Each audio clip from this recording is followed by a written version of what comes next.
Hello everyone and welcome to TLE Eliminators PCD for Leetcode post contest discussions. Um, Weekly contest 473. This is Vibhaas and today we'll discuss all the problems from A to D in today's contest. How was the contest, guys? Mm, Third question was pretty simple, not gonna lie.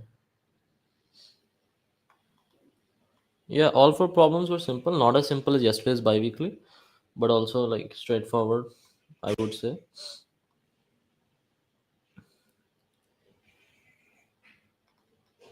Third one was pretty simple. I can see a lot of people solving it, not gonna lie. Yeah. It took me, I think, total 40 minutes to solve the full contest. Okay, so we'll get right into the solutions. Before that, I'll just take a moment of your time to talk about Eliminator's self-paced courses. So if you don't know, we have 4 levels of self-paced courses which are available on the TLEeliminators.com website. These courses are for competitive programming, starting at the complete beginner level all the way to an advanced understanding of competitive programming, like specialist expert level. So it starts off with basic C++, searching, sorting, strings, STL, and goes all the way to dynamic programming, disjoint set union, segment trees, sparse tables, and all, etc. And also, all these courses are super affordable prices, right? Even the costliest course is at most 4,000. So if you see the amount of learning you're getting for how much price it is, then the return on investment is very large, right? And each course has more than 40 hours of recorded lectures, more than 100 practice problems, hints, and video solutions for all the problems. So if you ever get stuck on a problem, you can see hint 1, hint 2, hint 3, then you can see the full solution if needed, right? And then there's also doubt support. So if you're still stuck, still confused, you can just create a doubt on Discord. So that's how it works. We create a doubt on Discord, and then within 10 minutes, max, a mentor gets assigned to you and he discusses your doubt with you, right? And the mentors are very high rated as well. Most mentors are at least expert plus. um, there's also progress tracking leaderboard to help you keep track, right? So obviously you can learn CP by yourself, right? And that's perfectly fine. But the telemeters course does help you give some order and structure to your CP. And it eliminates doubts like, oh, am I doing the right thing, am I doing enough problems versus theory. All those things are handpicked by you by top rated coders, so go check out the telemeters course. All right, let's get back into the video. um, Start off with the first question. All right, so pretty simple question, we won't spend much time. Remove zeros in a decimal representation. Given a positive integer n, return the integer by removing all zeros in the decimal representation. So 1 0, 2 0 0, 3 0. We should remove these zeros and we return whatever the answer is. N is less than 10 power 15. So the input is long long, output is long long. Okay, so there are many ways to do this. Obviously, the easiest way, which I thought was at least the easiest way during the contest for me, was in C++, you can just convert them to string, delete the zeros, and convert back to long long, right? So this is an implementation question, nothing much to think about. Um, so take the integer. So s will be two string of the integer, right? Whatever the integer n is, then we can make a temporary string, and for each value of x in s, for x in s, if x is not 0, right, then we can add that to the string t, right? We can be like t plus equal to x. Then at the very end, we can convert the string t to a long long, so we can return string to ll of t, right, of t. That's about it for this question. Pretty simple. Time complexity is big O of number of digits, so big O of log 2n, right? So that's the time complexity for this question. So as you can see, we take converted to string exactly like I said. Each character, if it's not a 0, we push it back to the temporary string. Then we convert the temporary string to long long and return it, right? So that's it for this question. Any doubts, or we'll move on? How did other people solve this? Do you guys think LeetCode has become easier compared to previous year? Not really. Some contests are easier. Like this one, I would say was on the easier side. but they're definitely much hard contests also. At least I've not been doing Leetcode for that long. I've been doing it for, I think, 4 5 months, 6 months. In that time I don't think it has become easier, but oh yeah, this was a slightly easier contest.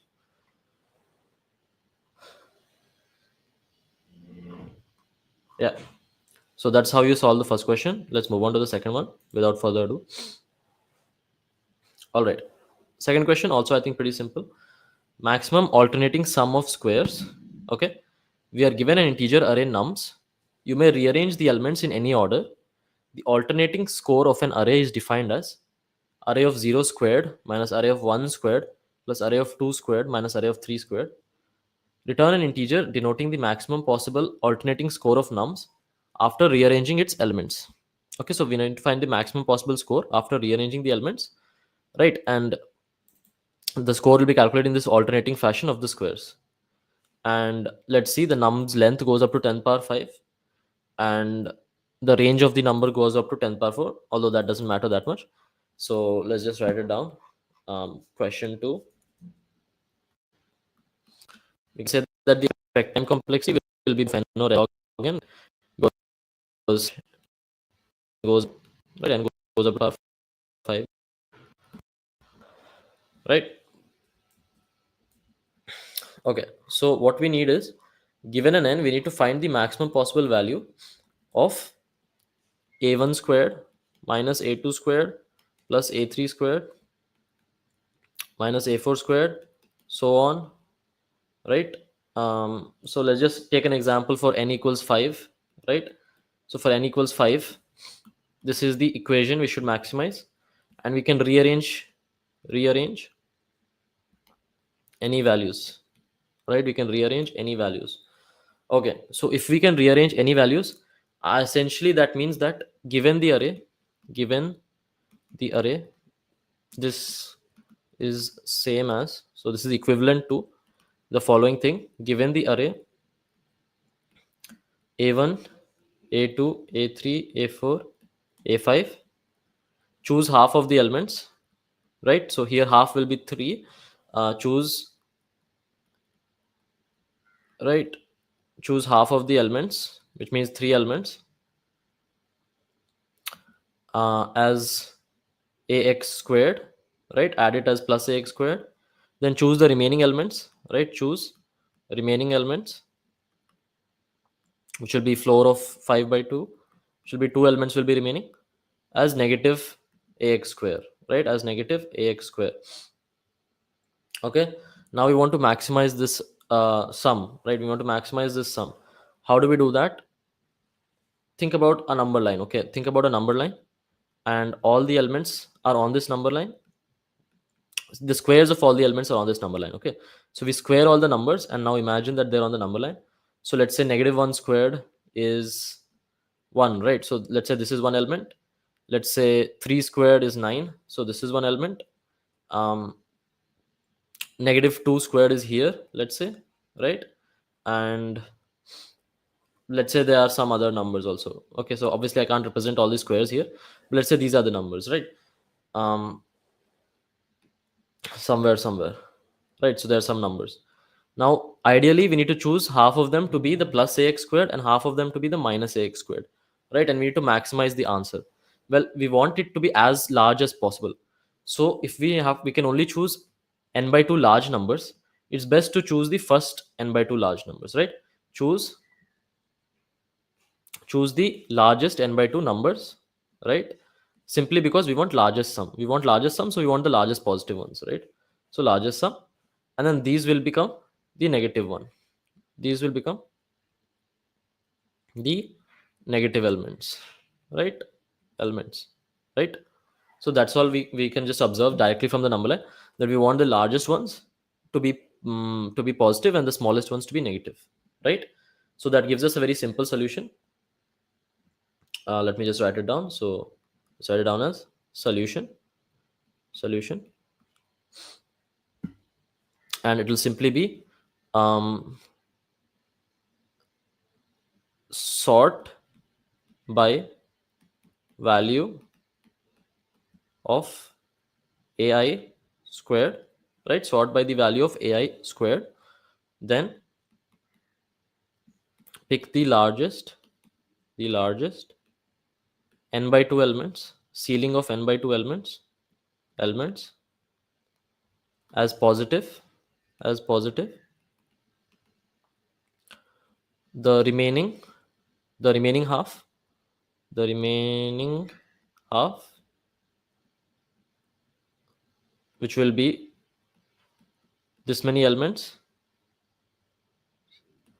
will be negative, right? Will be negative, right? And this will obviously maximize because we're choosing the largest numbers as positive. Then take the sum, and return it. Okay. And what is the time complexity of this? We need to do a sorting operation, correct? We need to do a sorting operation. So that's why the time complexity will be big O of n log n, right? So that's about it for this question. We just need to sort by value of ai squared, pick the largest n by 2 elements as positive, smallest n by 2 elements as negative, and then sort this and find the sum and return it. Okay, so let's have a look at the code for this. N is the size of the array. Answer will store our final answer. What I'm doing is first I'm converting it to squares, right? Because I want it to be sorted by the square sizes, right? Because negative number squares will also become positive numbers. That's why I want to be sorted by the size of the squares. So first I'll convert it to squares and then I will sort the vector, right? I'll sort the vector. Now the first half, right, which is I equals 0 to I less than n by 2. You can see that this is the first half. So these will be the smaller half of the array. This will be added as negative numbers, right? So these will be added as negative. Then the second half, which is from n by 2 to n, right? The remaining, those will be added as positive numbers. So they're added as positive squares. Then finally we return the answer, right? So that's it. Pretty short and sweet solution. Please take time on third question. Sure, we'll take some time on third question.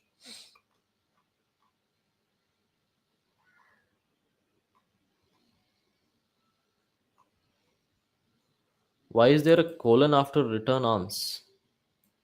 There is no colon, there's a semicolon.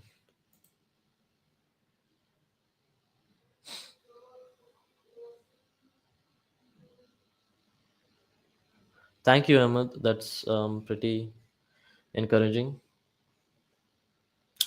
Uh, yeah, you can sort the absolute value as well because the square of a number will be proportional to the absolute value of a number. So you can do that. It could be that lead code has become easier, or it could also be that you're maybe becoming better. That's why you're feeling this way. Okay, let's move on to problem 3 now.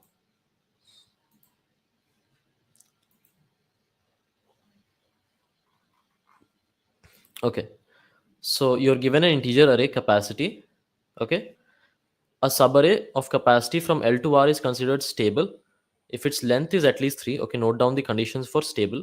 So stable's first condition is length is at least 3 and first and last elements are equal to the sum of elements strictly between them. Okay, so basically if you have L and R, then capacity of L should be equal to capacity of R should be equal to capacity of sum of numbers between them. So capacity of L plus 1 plus L plus 2 plus so on until you reach R minus 1. Now what is our task? Our task is to just count the number of stable subarrays, right? Return an integer denoting the number of stable subarrays. That's what we need to count and we need to return it. Okay, so let's take an example here. So for example, from 9 to 9, this will be stable because this is equal to 9, this is equal to 9. The middle portion is also equal to 9. Okay, similarly from 3 to 3 will be considered stable because this is 3, this is 3, and the middle portion is also 3. Cool, makes sense. um,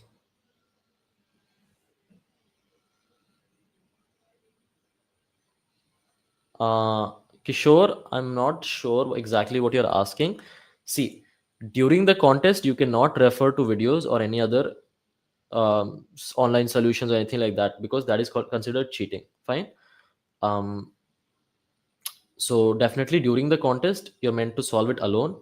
You're not allowed to use ai help as well. You're only allowed to use max to max Google, maybe some textbook, and your own brain, right? So that's what you're allowed during the contest. After the contest you can watch the video solutions and upsolve and learn. So that's my answer to you, Kishore. Hi Joit.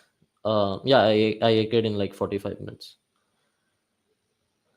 Okay, so now let's continue with our solution. Okay, so let us do what we have to do. For the first thing when thinking about any problem is to always make a reference of the time complexity. We see that the length of the whole array is less than equal to 10 to the power 5, right? The length of the array is less than equal to 10 power 5. So again, we know that we need a n or n log n solution. Okay, we need an n or n log n solution. So question 3, expected answer will be big O of n or big O of n log n. Okay,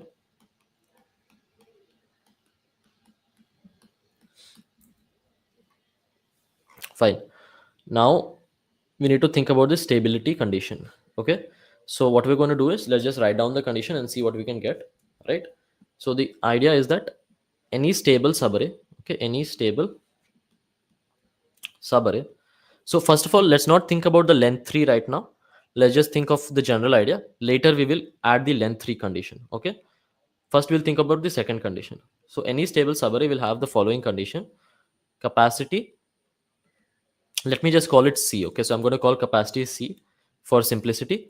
So we need C of L, okay, equals C of R equals sum. C of L equals C of R equals sum from I equals L plus 1 to I equals R minus 1, right? And um yeah, so how do we simplify this, right? So whenever you see problems like this where we are thinking about the sum of like subarray of values, right? Whenever we're thinking about sum of subarray of values, you should you should think in your mind that we should try prefix sums. Okay, we should prefix. Okay, so we'll try to simplify this equation using prefix sums. And what do we get? We get basically C of L is equal to C of R is equal to um, C of R minus 1 minus C of L. Okay, this is the kind of condition that we are getting, right? Does it make sense? Sorry, not C of R minus 1, prefix of R minus 1. So I'll call the prefix P and I'll write it here. So prefix of R minus 1 minus prefix of L, right? This is the condition you get if you use prefix sums to simplify the equation. Fine. And how are we getting this? We're basically saying that prefix sum all the way to R minus 1 minus the prefix sum to L. That will give us the sum from C of L plus 1 plus C of L plus 2 plus so on plus C of R minus 1, right? So is this equation clear, guys? Any doubt in the equation?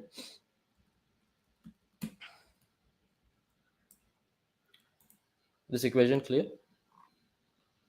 What is my CF rating? Currently it's 1890, I think. 1890.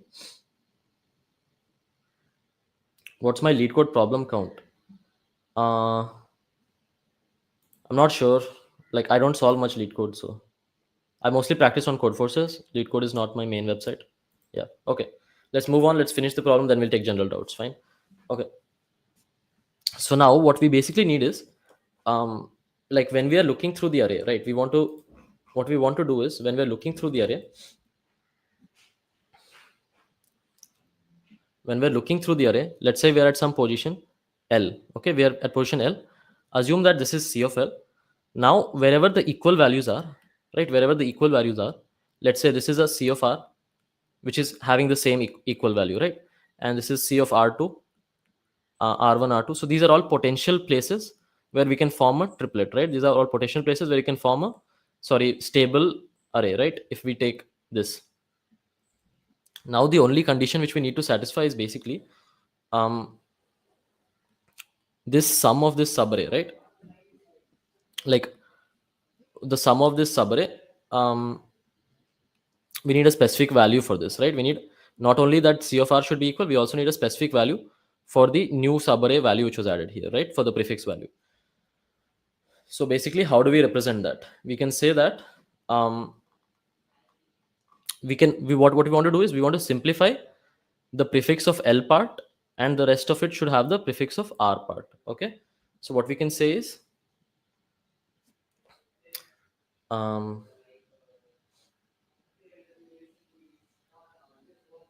okay. So what we can say is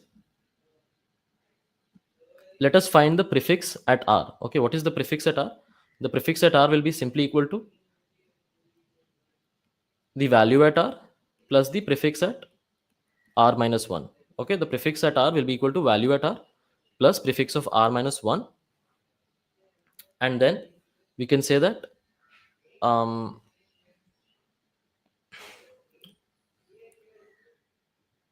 I'm trying to find a way to tell these equations so that it's simple and it does not become feel too much like math.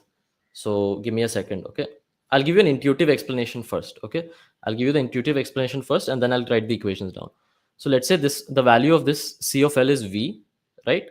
What we want is basically an array which starts at this value V, goes for some distance, ends at this value V, and the sum of this should be 3 times V, right? The sum of this should be equal to 3 times V. So it starts at V, ends at V, and the total sum over here should be 3 times V. Am I correct? So that's what we're looking for. So what we can say basically is, prefix of R minus prefix of L minus 1 should be equal to 3 times V. Okay, let V be the value at L. Okay, so prefix of R minus prefix of L minus 1 should be equal to 3 times V. And what we can say is, the current value we already know. The current value we already know is V. So we can write prefix of R minus prefix of L. Okay, we can write prefix of R minus prefix of L equals 2V. Okay, it equals 2V. Why does it equal 2V? Because see, we already have, up to here we already have a value of V. So we need 2V more, right? So when you say the first element is V, that means that the remaining element, the sum of the remaining elements is 2V, and then this last element is V. Fine, so I hope that's understandable. So that means that if we rearrange this, prefix of R is equal to prefix of L plus 2V. Okay, and this is the final equation we need. Okay, so no more equations. This is the only equation which we need. Fine. So I hope this is understandable. When we are at some position L, then we need to look for some value which is equal to prefix of L plus 2V, and the value is equal to 2V. Okay, so let me just note it down. It's better if you, instead of using equations, you understand intuitively, because that helps much more. So I'll just say it intuitively. At some position L, okay, V equals C of L, right? Value equals C of L. We are looking for position R, positions R, such that the value of this R is equal to V, and prefix of this R is equal to prefix of L plus 2V. Okay, is this understandable, guys? And then if it satisfies this condition, then it will be stable. Okay, right now we're not thinking about length 3 subarray. We'll add that condition later, but right now this is our condition for stable. Okay, does this make sense? Then I'll move on.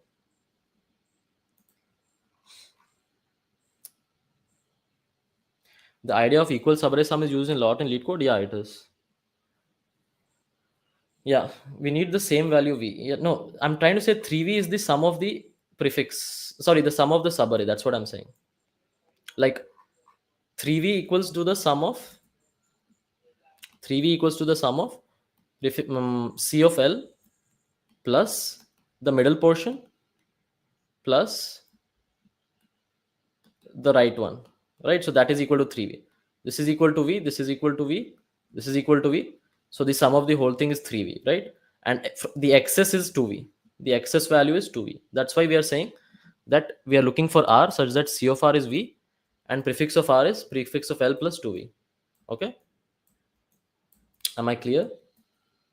Yes. Okay. So that's all we need to look for this condition. So the way we can do this is we can use a map. Okay, we can use a map solution to do efficiently,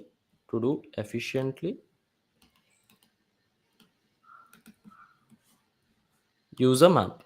Okay, what will the map store? Map will store count of, okay, map is going to store a count of times some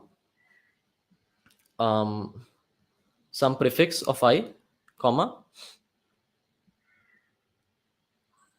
value of I has appeared, right? So it's going to appear, the map will store C of I, comma prefix of I at each step. Okay, the map will store this. So then we can quickly count how many indices satisfy the condition. Okay, quickly count how many indices satisfy the condition. So I'll show it with an example and it should be clear. Okay, so what we'll say is our example is going to be the given example, 9 3 3 3 9. Okay, and what is the prefix value? So this is the value of Ci. What is the value of prefix I? So this will be 9 12, um 9 12 15 18 27. Okay, this is the value of prefix of I. What we will do is we will iterate right to left. Okay, iterate right to left, right? We're iterating over values of L. And when we are here, obviously we cannot create a subarray, right? So what we do is we add to the map. Okay, the current value of the map I'm going to show. So currently the map will have the value that the element 9 appeared, sorry, the value 9 appeared and position 27. Okay, so this will be our in our map. Okay, this will be in our map of count. Okay, so now when we go here, right, when we go here, what are we looking for? We are looking for some element equal to 3, some element equal to 3, and it has a prefix of 18 plus 2 times 3. Okay, we're looking for this element, and that will equal to um, 24, right? As we can see, the count of such elements is 0. The count of such elements is 0.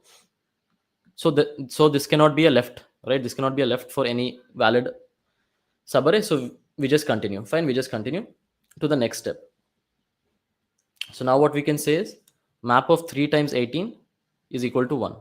Okay, now we are here. Now we are at this position. Now again we will check what are we looking for. We're looking for map of 3 to 15 plus 6. So we're looking for 321. As you can see in the map, there is no 321, right? There's no 321 in the map. So again, we can't find any pair. Answer is still 0 and we continue. Answer is still 0 and we continue. Now we are at this position. Okay, now we're at this position. What are we looking for? We're looking for, yeah, what are we looking for? We're looking for 3 comma 12 plus 2 into 3, right? This is what we're looking for. We'll search for 3 comma, so this will be 3 comma 18. As you can see, there is already a 3 comma 18, right? There is exactly one 3 comma 18 ahead. So basically we have found one value of L and one value of R which are matching, right? We have one value of L, one value of R which are satisfying our condition, right? So a value of R which has the same value as L, and this value of R prefix value is exactly 2v ahead of our current prefix value. So we can say that this is a valid subarray. So our answer will be increased by 1. So our answer equals plus equal to 1. Okay, so our current answer will be 1. Okay, now we will go one step back. Before doing that, we'll add this to also to the subarray. So we'll add this to the subarray. We can say 312 equals, we'll add this to the map, sorry, 312 equals 1. Now final step, we are at this position. We are looking for some value which is 9, and its prefix will be 9 plus 9 times 2, right? So we're looking for some value which is 927 in the map. We will check our map. Okay, we saw 927. The count of this is 1. So we'll add another 1 to our answer. So our final answer will be 2. Okay, and because we're using a map and we're just simply storing n values in a map, the time complexity of this will be big O of n log n, right? So I hope this is understandable. I hope this is understandable. What I'm saying is, since we need a value of equal later on, so we will store that as a map, that value in the map. Also, we need the prefix equal to current prefix plus 2v. So we'll store that also in the map. So we can simply take the count. Okay. So summary, let me write a summary. At every L, we just need to count the R which is greater than L, such that it has C of R is equal to C of L, and prefix of R is equal to prefix of L plus 2 times C of L. Okay, so that's all we need to count, and we can simply use a map to store pair of this and this and count it. Okay, so that's all we need to count. Does this much make sense, guys? The solution is almost complete. We just need to do one last step. The one last step is that, um, if you see, the length has to be at least 3. Okay, length has to be at least 3. If we do something like this, length of 2 will also be allowed. Okay, length of 2 will be allowed. It will just take this middle part as 0. So, like, for example, if you have a test case like 0 0, okay, then here C of R is equal to C of L is equal to 0, right?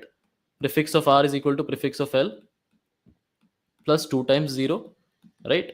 So this is matching, but this is not allowed because we need length at least 3, right? We need length at least 3, right? So how do we take care of this condition? How do we take care of this condition? It's pretty simple. We just think, okay, we just think about the map, and what we'll do is, so this is a very nice trick. If you don't know it, you should definitely pay attention. That our condition is not R greater than L. Our condition is actually R greater than L plus 1, right? We need to count how many R are greater than L plus 1 such that these two conditions are satisfied. Fine. So what we'll do is we'll simply delay adding elements to the map. Okay.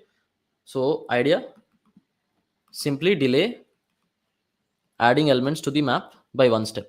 Okay, adding elements to the map, right? So as we loop from R to L,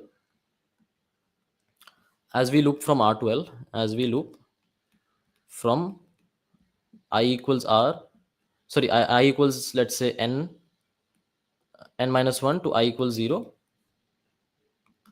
when we are at ith stage, right? Instead of adding this one to the map, we will add position I plus 1 to the map. Okay, so that way it will always be one delayed, right? So it can never form a subarray of size 2. It will always form subarray of size 3 or larger, because we're not even adding that to the map, so the map will not be able to count it, right? So that's why when we delay it by 1, it will be satisfying the condition for length at least 3. Okay, yeah. Why right to left? Can we not go from left to right? You can go from left to right. You just have to rearrange the equations again. Think about it. The problem is symmetric, right? The problem is completely symmetric, whether you do the original array or reverse array. So you can do from right to left as well. But in that, I think you'll need to use suffix sums, or you will need to use prefix of L minus 2 times 2R is equal to prefix of R. So something like that you need to use. That's the only thing.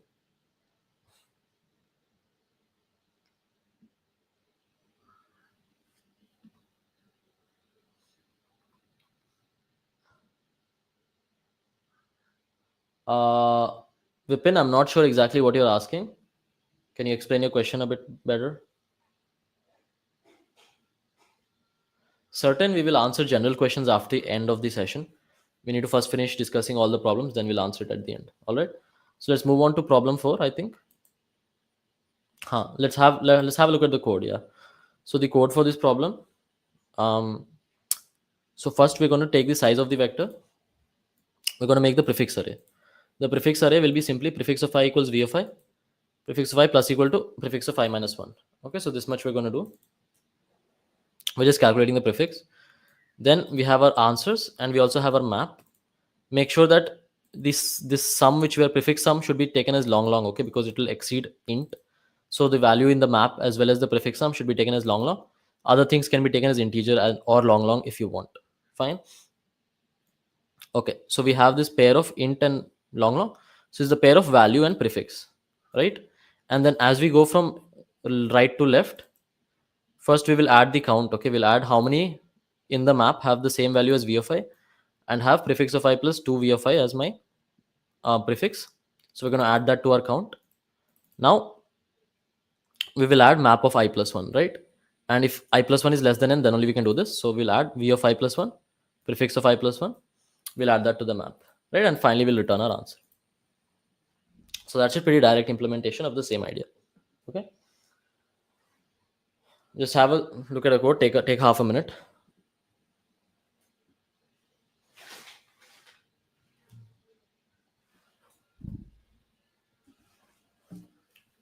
Okay, cool. Let's move on to the next problem, I think.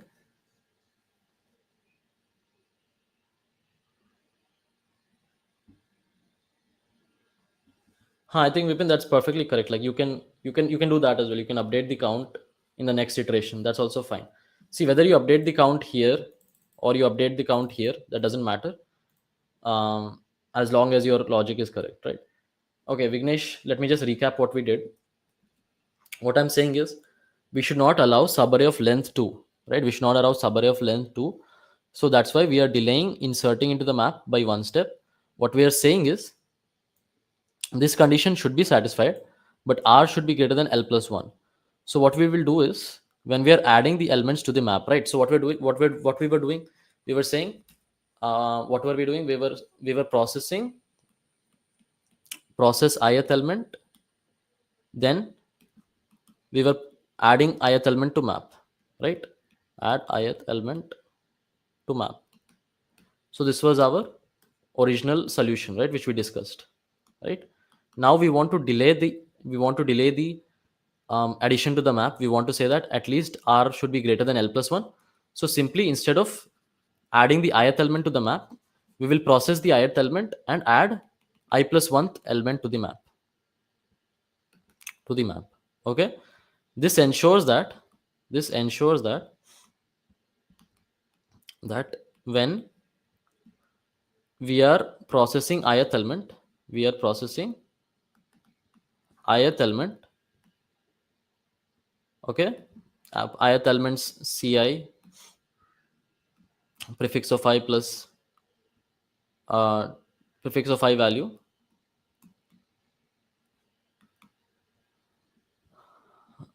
then map only contains values for greater than equal to I plus 2. Okay, that's all.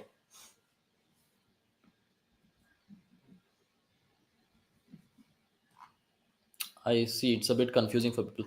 See, what I'm saying is, go back to your example. Okay, when we have processed 9 and 27, right, we will not insert it to the map right now. But when we process 3 and 18, then we will insert 9 and 27 to the map. Okay, is that clear, guys? I'm just saying, when we process an element, we don't insert immediately. Okay, we don't insert immediately. Just insert on next step. Wait one fine. Wait one step and insert. So in this example, which we had 927, first we will find this 927 plus 2 times 7, right? We find this, but we don't insert anything, do nothing after that. Fine. Then in the next step, we will find for 3, 18 plus 2 times 3. Okay. And now instead of inserting this, we are going to insert 927. Fine. And then we go to this step, we will look for 3, 15 plus 2 times 3, and we will insert the next one. So we will insert 318. Okay, we'll insert 318. We're inserting 318 and not 315. So we're inserting one step late. And by inserting one step late, we are making sure that at least length 3 subarrays are considered. Okay. Yeah, I think it's clear now.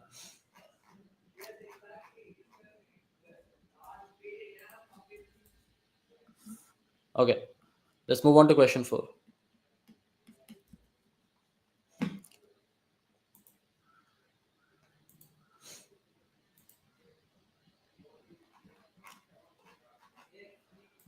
Fine. So this is our, I think, only hard question of this contest, and like it doesn't use any advanced concepts this time. Again, it uses some familiarity with prefix sums itself. Okay, but yeah, the logic used will be a bit more long. So let's just get started.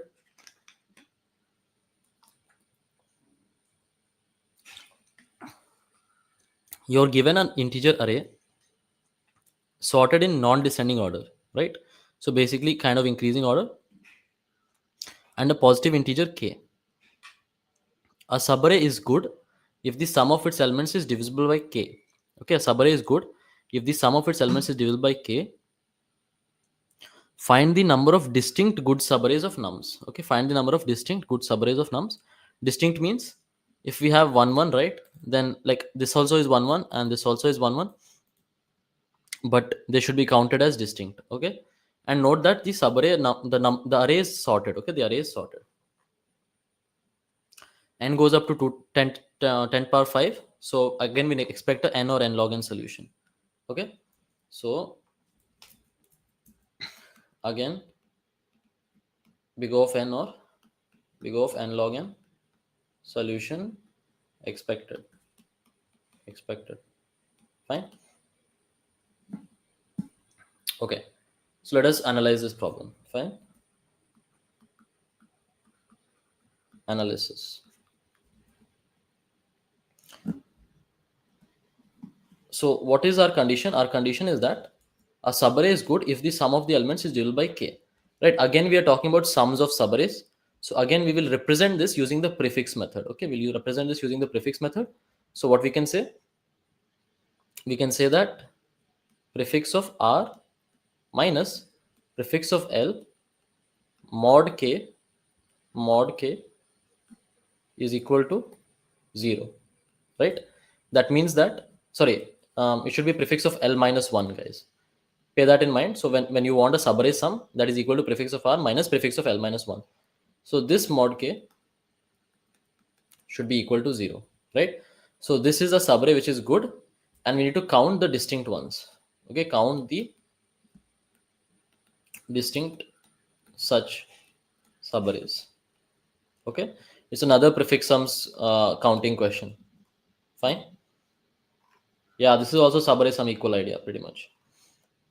You don't understand how to ensure distinct? Yes, we'll get to it. Now, in this analysis, the first thing we need to note is if it was not given, the distinct condition was not given, then this is a standard problem. Okay, without the distinct condition, this is a standard problem.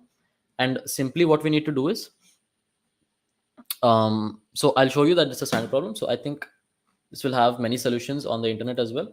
So count subarray divisible by k, right? And yeah, it's a standard problem on Leetcode, Geeks for Geeks, all these different websites, and also it's a standard CP problem, right? And yeah, prefix sum hashing. Okay, so I'll tell you how to solve this standard problem. Fine. What would be this one's rating on CF? I think C will be 1400 or 1500 max on CF. Sorry, D will be 1400, 1500 max on CF. Okay. So now what we need to count the distinct subarrays. Let's ignore this condition and try to see what we can do. Okay, let's ignore this condition. Try to find the normal solution. Okay, the solution for non-distinct. So the solution is simply, if you take this equation P of r minus P of l minus 1 mod k, you can rewrite it as P of r mod k is equal to P of l minus 1 mod k. Okay, and this, then only then will this condition hold true, right? These two are the equivalent equations. If you know modular arithmetic, you study modular arithmetic. If you don't get why this is equivalent, but these two are equivalent. Fine, because here is just P of r minus P of l. I just brought it to RHS. I brought it to RHS, and these two will be equivalent. Fine, these two will be equivalent, right? So basically, I have separated the variable r on the left side and separated the variable l on the left side. On the right side, that's why I'm doing this. Okay, I'm doing this to separate the two values. So I get this condition, right? So what I can do is for every l, for every possible value of l, simply count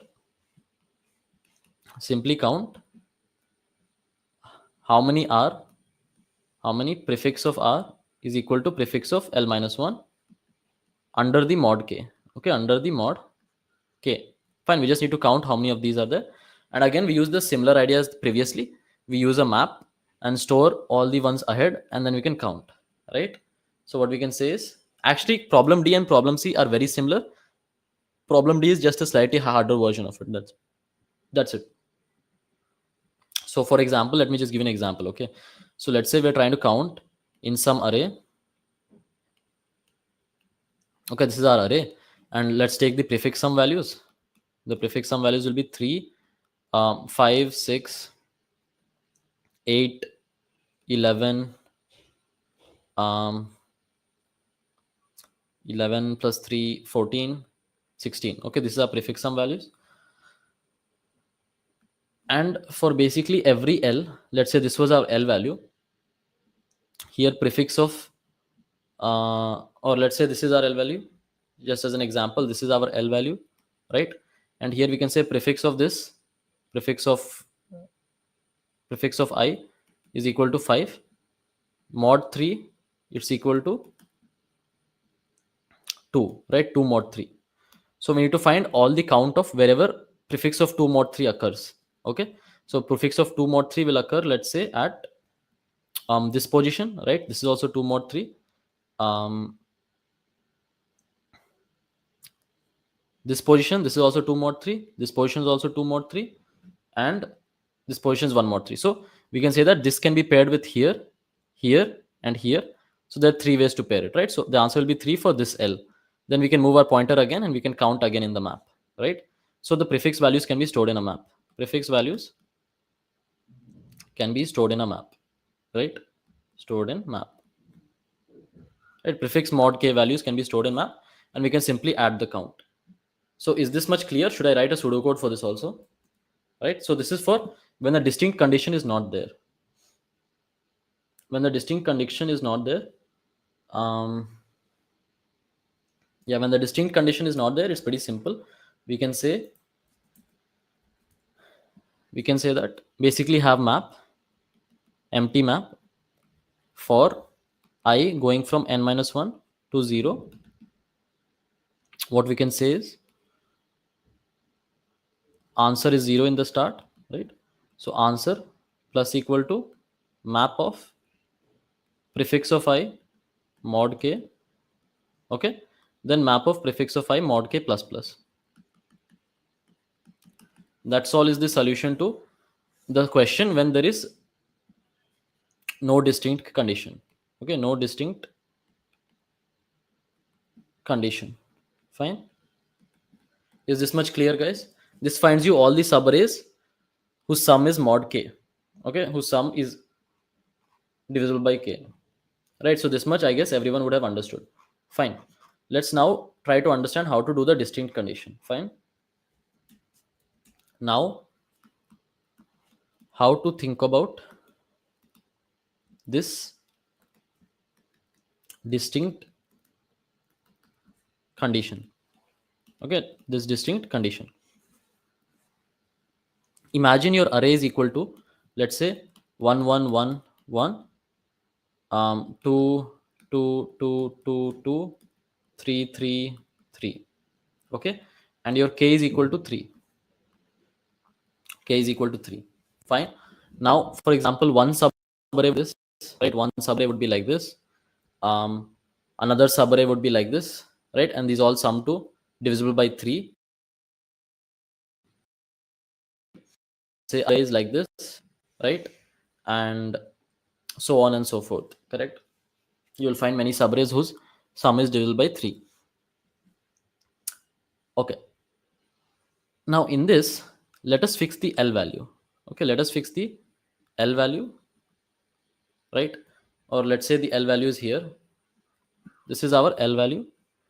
And let us think about the R value. Okay, so what happens when the R value is in a different number? Like this. Okay, the sum of this will be 6, right? The sum of this will be 6, and this is an R value. Fine. This is our R value. Now basically what is happening is when an L value is in the number 1 and the R value is in number 2, right? So these both are in different numbers, right? They are in different numbers. Basically, there is at least two distinct numbers in the subarray. Okay, at least two distinct numbers between our L pointer and R pointer. Okay, between L pointer and R pointer. Fine. Also note that the original array is sorted. Okay, the original array is sorted. So what happens when we move our L pointer by some step? What happens when we move our L pointer by one step? If we move our L pointer one step front, then the number of ones has decreased. Correct? The number of ones has decreased. Right? This has decreased. Right? If we move our L pointer by one step. Similarly, if we move our R pointer by one step, that means the number of R has increased. Right? Number of twos have increased. Has increased. Fine.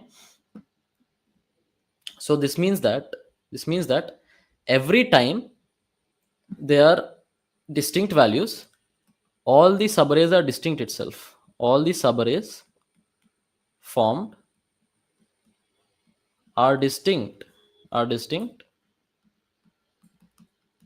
if there is at least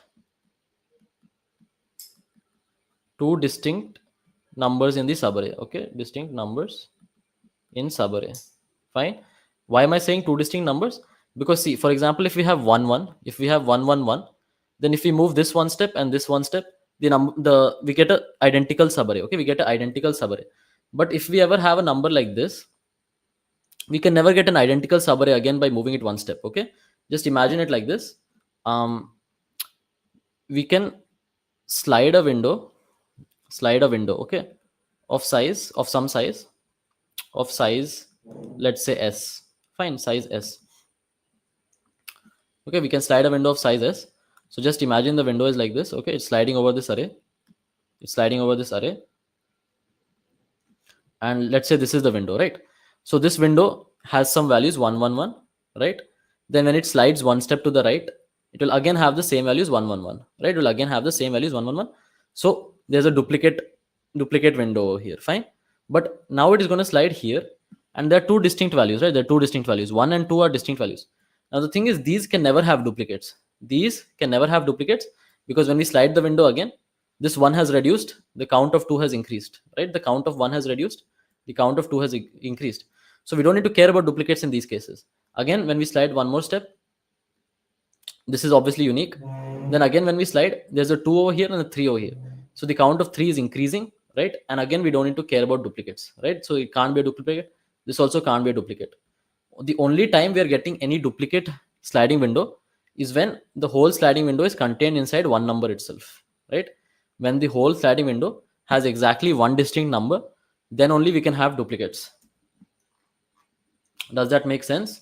So it's a very slight modification to the original code, which will allow us to solve this. Okay. So basically, for every starting L value and every R value from this point onwards, okay, for every R greater than wherever the next number occurs. So I will say next number from L of I, from wherever the next number occurs, these R values are perfectly valid. Okay, these R values are perfectly valid. Any subarray choosing this L and choosing a R somewhere here, they will always be distinct. Okay, these will always be distinct. Okay, always be distinct. We don't need to worry about them. Fine. So if your L value is at some position in the start and your R value is some position once a new number is introduced, then these can be added to the map. Okay, these can be added to the map as usual. Okay, these can be added to the map as usual. Which map am I talking about? I'm talking about the map in the original solution. Okay, remember this map which is here, we can add these only if it's a number which is greater. Okay, so this whole solution remains the same. We only add it to the map if it's the larger number. Fine. So we'll basically say that modification will be like this.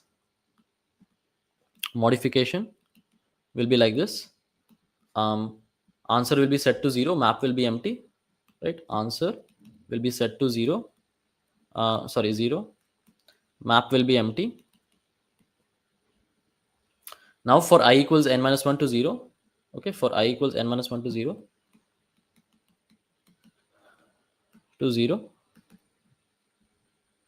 answer will be this will be the same. So answer plus equal to map of prefix of I mod k. So this whole part is the same. Now the only thing we need to do is we can't do this immediately. we can only do this when the next number occurs, right? So we'll say that if a of I is not equal to a of I plus 1, right? If a of I is not equal to a of I plus 1, we can add all those values to the map. Okay, we can add all those prefix values to the map. So again, it is like the previous problem. We're doing a delayed addition to this map. We're doing delayed additions to this map so that we can count our required conditions correctly. Fine, we're doing a delayed addition to this map.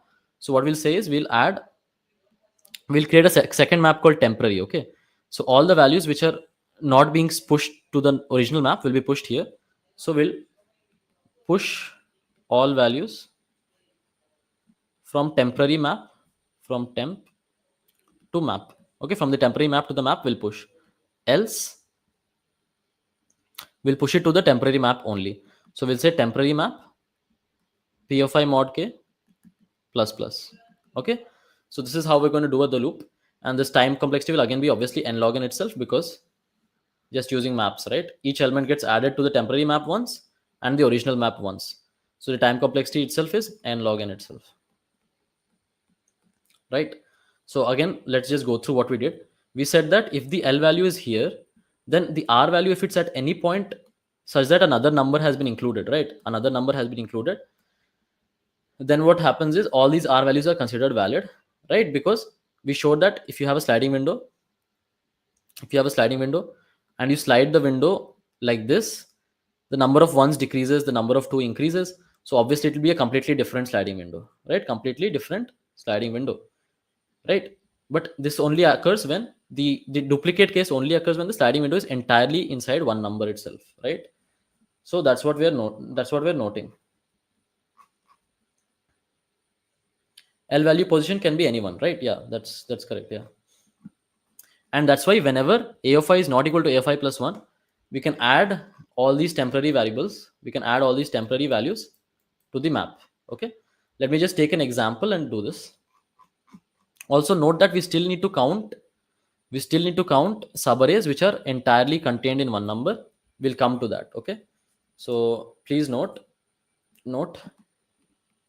we still need to count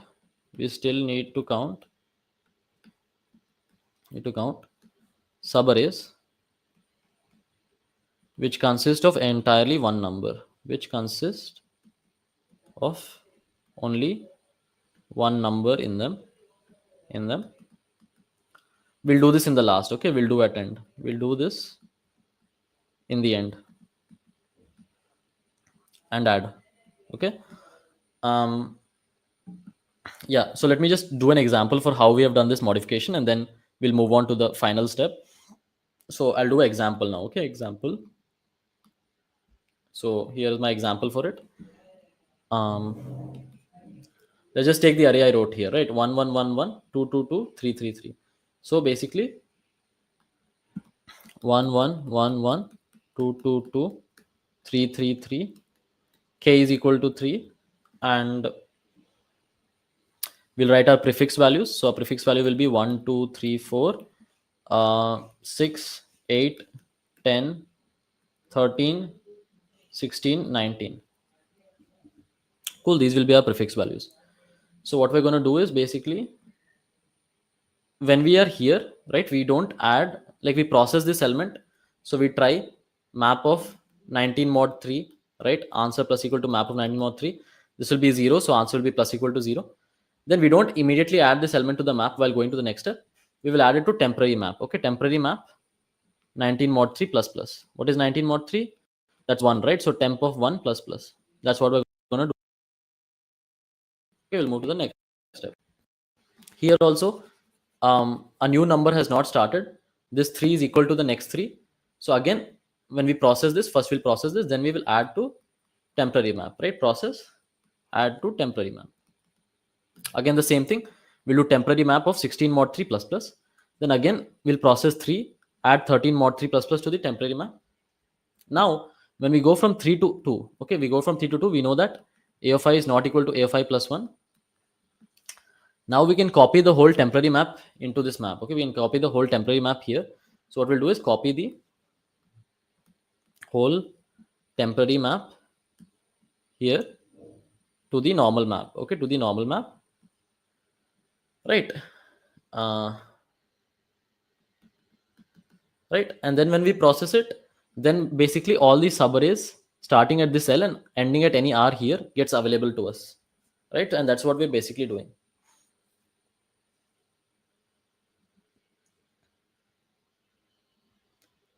Trutak, that's exactly what I did, right? I showed the classic problem. Oh, okay. Yeah, you can do that as well. You can do the classic problem and then subtract the duplicates. But I found this one to be okay. This is what I thought of during the contest. Maybe because I was already biased by problem C. Problem C also used a similar idea. So when I came to problem D, I also thought of this idea itself. So yeah, I guess your idea is correct. We could do that, but then again we need to use PNC to calculate it. So um, yeah, so either way it will be some amount of work. Fine. So this is an example for what I said of how to use the temporary map and keep a correct count. Now what is remaining? Now only this portion is remaining. Count the subarrays which consist of only one number, right? Count the subarrays which consist of only one number. So for example, our array is equal to 111 111 111 222 22 333, right? And now what we're going to say is k is equal to 3.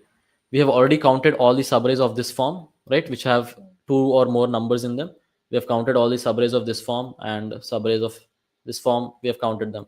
Now we only need to count subarrays inside this one number range, right? And please keep in mind this logic only works because the whole array is sorted, right? Otherwise this logic will not work. Anyways, now we need to count how many how many distinct subarrays exist such that they're divisible by k. Okay, so then for each unique element, okay, for each unique element, okay, we have its frequency, we store its frequency, right? We store its frequency. And what are the distinct arrays formed? Well, there will obviously be frequency of 1, right? Frequency of 1, so that will be just this. And then frequency of 2 will be another one, so frequency of 2, right? And that will be equal to 1 comma 1. And then frequency of 3 will be there, right? 1 comma 1 comma 1, all the way up to the total number of frequency, right? So the total number of ones is equal to 9. 3 plus 3 plus 3, right? So total 9 are there, total 9 ones, right? And we'll just see how many of these, how many are divisible by k. Okay, divisible by k. So we just need to count,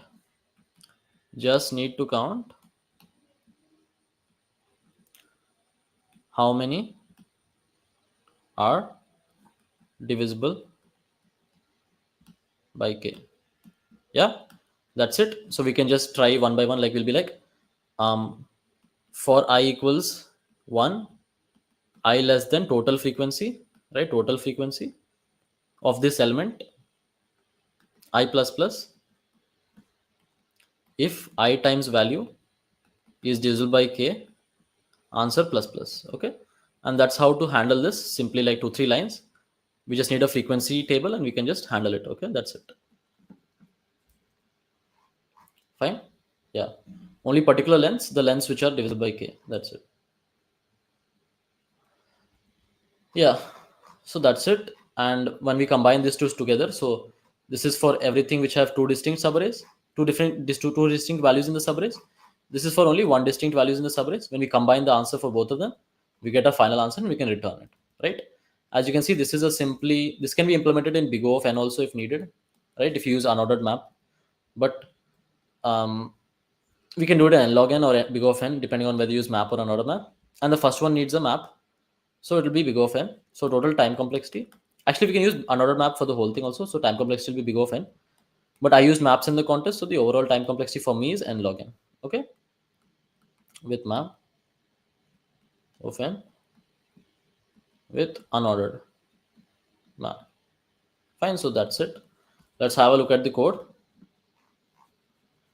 You don't understand the idea of temporary map. Okay.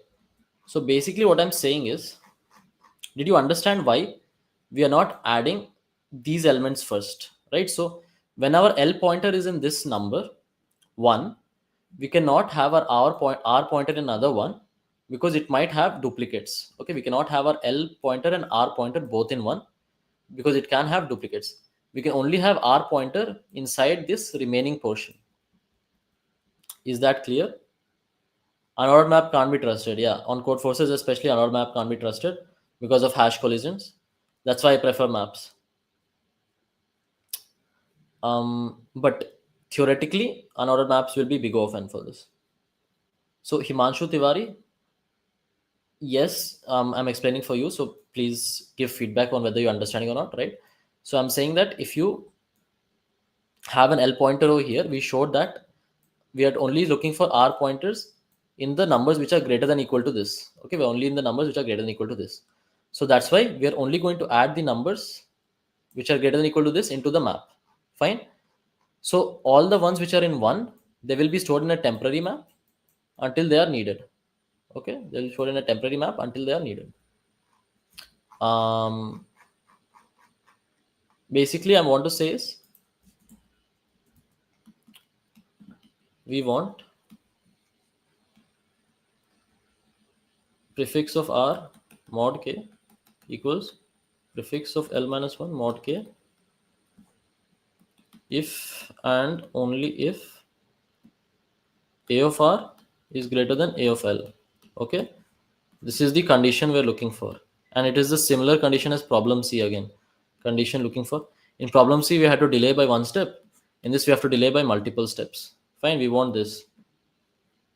Now what we will do is whenever we are at some a of l, okay, whenever we are at some a of l, like 1 1 1 1 1 2 2 2 2 2 3 3 3 3 3 4 4 4 4 4, something like this. Okay, so when our pointer starts over here, map will be completely empty, map will be completely empty, map will be completely empty. When our pointer moves to the threes, we add all of these to the map. Okay, because of this condition that a of r should be greater than a of l, then and only then we are counting this condition. Fine. So that's why we will never insert p of r mod k unless we have already moved to a smaller number, right? That's why we are delaying it. So when we process this whole thing, these values do not get inserted to map. Okay, not inserted in map, not inserted in the map. When we go to the value 2, when we go to the value 2 over here, then they will be inserted to map, then inserted to map. And so that's why we are storing them temporarily in a temporary map. Then when we go from 3 to 2, then we will transfer the temporary map to the original map. That's what we're doing. Maybe we have a look at the code and it'll be understandable then. Okay, so actually this is the second part of the problem which I discussed. Let me just move it down, and this is the first part of the problem. Fine, so let's have a look at this code. First I take in the numbers, I take in the size of the numbers, and I may build a prefix array. Fine. For convenience I'm just using one based indexing in my prefix array, because if you remember we need prefix of l minus 1, right? Instead of writing if l minus 1 is greater than 0 each time, I'm just using prefix of l minus 1. So that's why my prefix is one indexed. Okay, I also have a map for frequencies which will be used in the end. Fine. So for now I'm just computing the prefix. Now my answer is 0, and I have two maps, a map and a temporary map. Fine. What I'm going to do is, if number is not equal to the next number, that means we can transfer everything from the temporary map to the current map. So for each xy in the temporary map, map of x plus equal to y. And now we can clear the temporary map. Fine. Now the answer increases by the normal way. It increases by how many times prefix of I mod k appeared. And instead of inserting prefix of I mod k into the normal map, we are inserting into the temporary map. Okay, we're inserting into temp instead of map. Fine. Inserting into temp instead of map. And then whenever we reach a point that next number starts, okay, next smaller number start occurring, then we can insert the old temp map values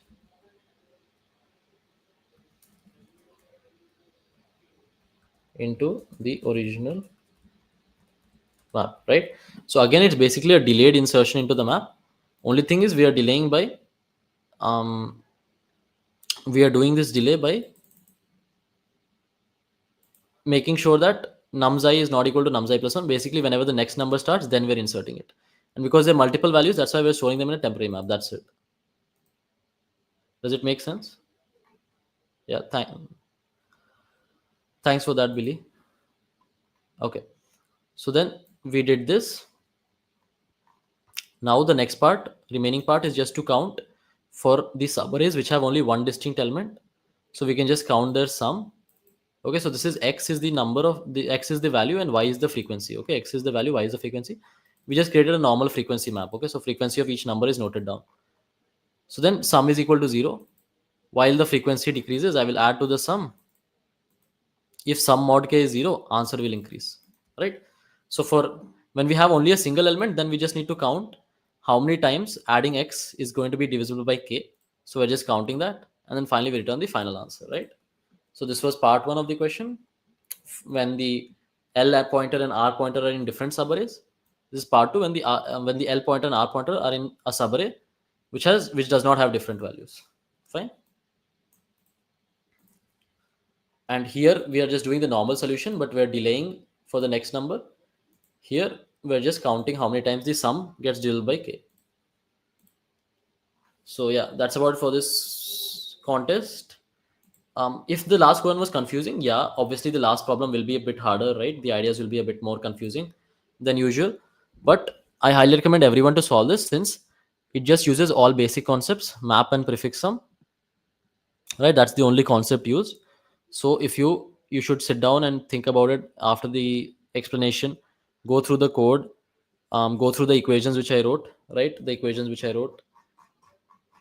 So the first equation which we used was simply this one: prefix of r mod k equals prefix of l minus 1 mod k.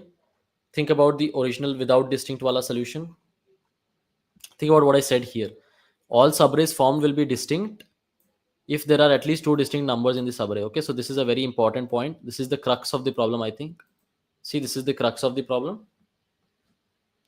Crux of the problem, right? Which helps us solve this problem. Basically, when there's a pointer here and a pointer here, then if we slide the window, obviously we will get a distinct subarray, right? So that was the crux of this problem. And then for these kinds of types, we can count using the normal way, but delay insertion of some numbers. And for subarrays which are wholly inside one number itself, for subarrays which are wholly inside one number, those we can count using a frequency map, right? And the total solution will be n log n. The total memory complexity will also be n log n. So that's about it. Do upsolve the question, right? So just watching the solution won't help. Even if you think you understood it, write the code yourself and check it out. Fine. All right. Okay, then. Thank you, everyone. If you have any general doubts, you can ask it now. I'll be available for maybe 5 minutes. Okay. Or any doubts regarding the questions or general doubts regarding CP. So general doubts. Again, a reminder to check out TLE Eliminators self-paced courses. I'm solving topic question on CSES and doing 1200 rated questions. Is this practice okay? No, I think that practice is pretty perfect. That is very similar to what I did. I used to solve the rating problems which I felt was decent level for me, right? So if 1200 is too easy for you, then you should probably move on to harder questions. If 1200 is too hard for you, then you should move to easier. So that's one thing you should note, right? So ideally a problem should be not so easy that you get it immediately, but it should take maybe half an hour of thinking, and I think that is a good level of problems to practice. So once you identify what rating of problem that is for you, then you should solve those problems. And then yeah, you should also do some topic wise practice. So I think your practice perfect is pretty perfect. Only recommendation I have is if you think you're not doing good in contests, then you should do virtual contests. Okay, so if you ever feel like you're able to solve problems while practicing but you're not able to do contests, then you might want to do virtual contests. So that's also one important way to practice. Any good book for community programming? Yeah, so there's obviously the standard one, which is competitive programmers handbook. Okay, that's the competitive programmers handbook. um,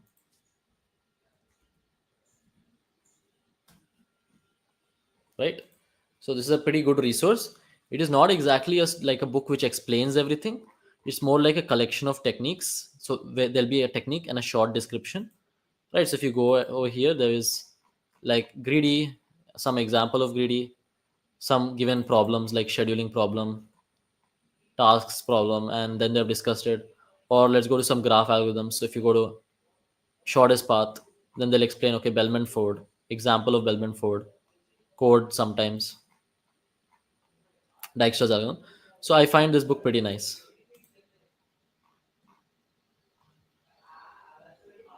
Other thing, there is also a website called cpalgorithms.com, which is also used, but this is for more advanced participants. So I would say that once you're 1400 plus, then you can use maybe this. Or if you want to refer some particular topic, this is a very good website, cpalgorithms.com. You can just go and you can check them out, right? So if you like books or if you like reading, then you can check these out. If you like video style explanations of theory, you can check out TLE Eliminators course. How did you get the intuition? See, this comes with practice. When you start solving harder questions, at first it will be difficult and then it becomes easy, right? So that's the basic step. It's almost like exercising.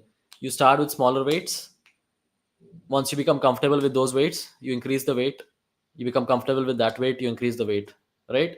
Similarly, you start with easier problems. Once you become comfortable, you increase the rating, you solve those, you increase the rating, you solve those, and that's basically it. Brain is also muscle. When you have done enough practice, the ideas come faster. You can make bigger jumps in your logic, right? So that's how it is, Ajay. Nothing more than practice.